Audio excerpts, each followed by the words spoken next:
Alright, how's it going everyone? This is Volatile, and today we'll be talking about value, specifically from a suggestion of a Reddit user called WordsHugsAndTea, in that order. And I want to get into this because there are a lot of different cards that people use in cubes to generate value, but I'm not sure how they equate them and how they get out, how to judge how their quality is, and whether they're doing well in the cube, whether they're actually strong picks. So this is what I'm going to use to go over it. I'm going to start by defining value. At least to me, value is the ability to draw cards. You're going to get a card advantage. One card is going to get you multiple, or the ability to put things onto the board, affect the board in some way, or basically do the opposite for your opponent, make them discard cards, or to make them sack creatures or get rid of creatures in some way. So I'm just going to get right into it. This was the card suggested. It is Outpost Siege. And holy crap, look at this foil. I'm sorry, I did not actually notice this. You see this, cons logo? This is so good. Oh, man. I'm sorry, video is completely derailed. Look at this foiling. Okay, so this is a 4-mana enchantment that says you get two options when you play it. You either get to, at the beginning of your upkeep, exile the top card of your library, and you may play that card for the turn, or whenever a creature you control leaves the battlefield, Outpost Siege deals 1 damage to something. It's something like a Goblin Bombardment. So this card's super cool because, man, the foiling, but it basically says draw 2 cards a turn. And this is a relatively cheap card in red to do such a thing. Red generally doesn't have access to these kind of things, and that's why this kind of, you just play this and then you're going to draw 2 cards a turn as long as you can cast the thing that you've exiled. And it's not even just cast, it is play. So if you exile a land, you can just play the land. So the effect to draw 2 cards a turn instead of your opponent drawing 1 is going to steamroll the game in your favor. And it does have the alternate of, if you flood the board, then you can play this as dragons and then threaten your opponent. You're like, yeah, now deal with this, and then they're going to take a ton of face damage, or they're going to kill their own creatures. So that's kind of like the baseline is draw 2 cards a turn, and we can see that also in Bloodgift Demon, which is just a big body, 5 mana, 5/4 flying, and draw a card and lose 1 life. It's a, Phyrexian Arena, but on a body. And Phyrexian Arena is another card. I don't cube Phyrexian Arena, I cube Bloodgift Demon instead, because it can be more useful to control decks to have a flying 5-power creature to finish out the game. But yeah, that's another one of those standard effects. So, this was another card that was asked, Rashmi. So, 2 green blue, 2/3, whenever you cast your first spell each turn, reveal the top card. If it's a non-land card with CMC less than the spell that you cast, you may cast it without paying its mana cost. If you don't cast it, put it in your hand. Which is a funny way of saying, when you cast your first spell, cascade, sort of. I guess it's just reveal the top card. But if you don't end up casting that card, you just draw it, regardless of what it is.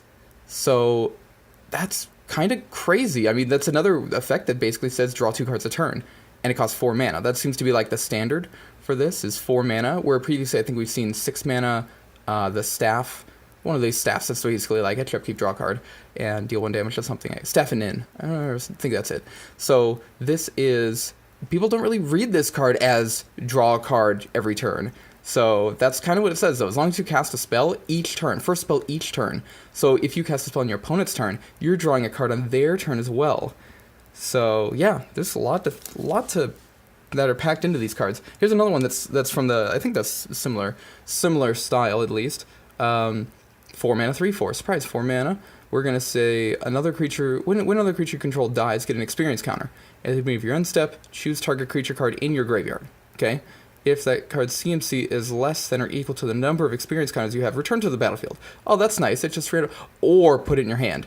Nobody ever reads that part. The otherwise put it in your hand, that's super important, because this basically says draw a card from your graveyard every turn at your end step. So as soon as you play this, you're going to get a card from your graveyard, and every turn after that, eventually, the experience counter thing is just so minor in comparison to just, getting back any card. It has to be a creature card. So if you are that grindy black-green mid-range deck, that is a super strong card to get most of the time when you'll be getting back your huge dudes. And I can't neglect the granddaddy of them all, as far as as far as card advantage and value. Consecrated Sphinx, 6 mana, 4/6. If your opponent draws a card, you draw 2 cards. Like, I don't have to say anything to say that. This card is absolutely nuts. This is probably the best blue creature in my cube. I don't know. Man, maybe there's another ones, but this is absolutely insane. The amount of card advantage you get off of this, it threatens your opponent in so many ways. I mean, it's a big body, and if they ever have a thing that cycles, or if they bounce it, and I don't know, if they play like Cryptic Command and they bounce it and draw a card, you're gonna get that. Actually, I'm not sure if that works, but either way, basically, you're gonna get a ton of value.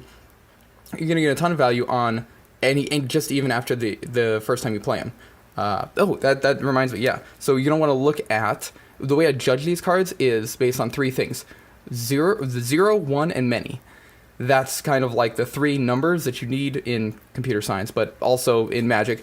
Am I going to get this activation 0 times, 1 time, or many times? And how much value do I get out of each one of those? So this one, with 0, it's very hard to get 0, basically. They have to have an instant speed removal, or they have to counter it or something like that. So you're going to get 1 by them drawing a card at their draw step.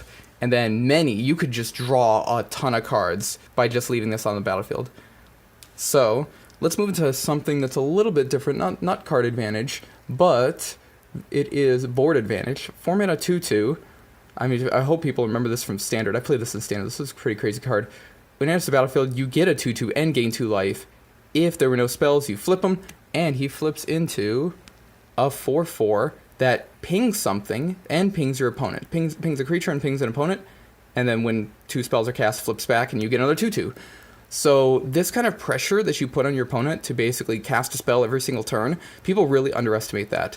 This guy will do a ton of work. You're just going to get, especially because you can always pass a turn. You can say, like, okay, I'm not going to cast any spells.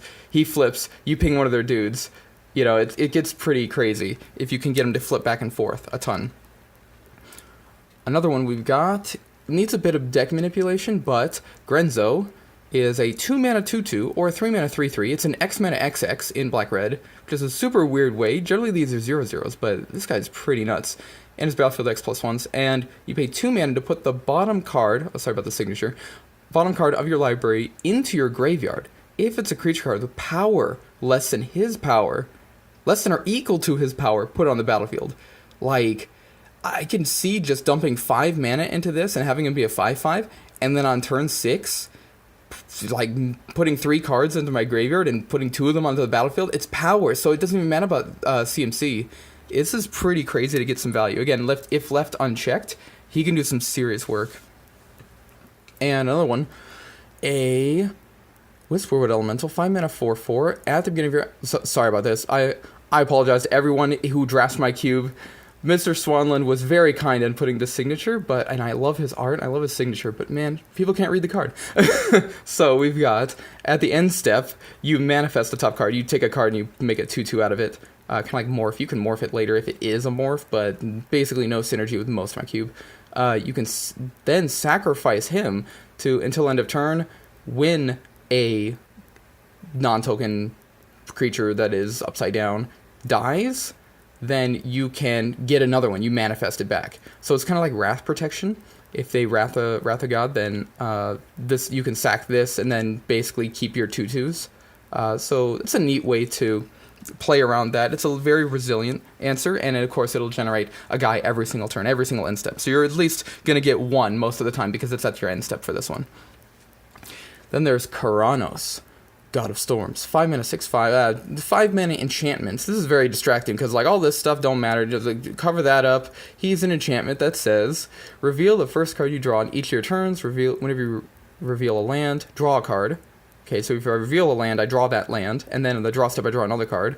But if I reveal a non-land card, he deals a lightning bolt. He just lightning bolts something. And again, this is something that you're going to get a ton of value if left unchecked, and especially because he's an indestructible enchantment, he's going to be pretty hard to remove. So oftentimes, if he comes down, he's just going to completely destroy your opponent in value if they can't end the game immediately.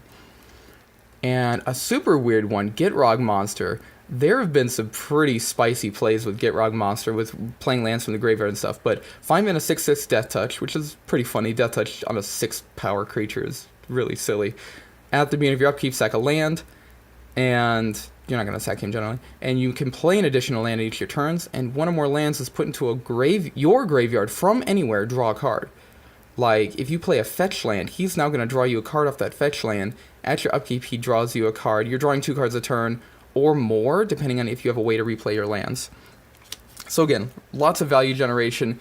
As long as you can get 1 or more activations out of him, he's going to be totally worth it. And if your opponent has to deal with a 6/6 Death Touch, that's fine too. So the funny thing I say about this is that generally we think of removal, like Narcolepsy, as a way to deal with creatures. I'm going to say Narcolepsy is like a blue Doomblade. I'm going to destroy target creature most of the time. But it's funny because Narcolepsy doesn't work on any of these creatures. It doesn't work on any of the cards I've shown previously. They will still generate value. They're still going to take away the game. So I want to get into a discussion on removal and the types of removal and stuff like that, because this is a really interesting card and a really interesting facet of blue, to only have control over things but never actually destroy them. So you won't have that kind of card generation stoppage.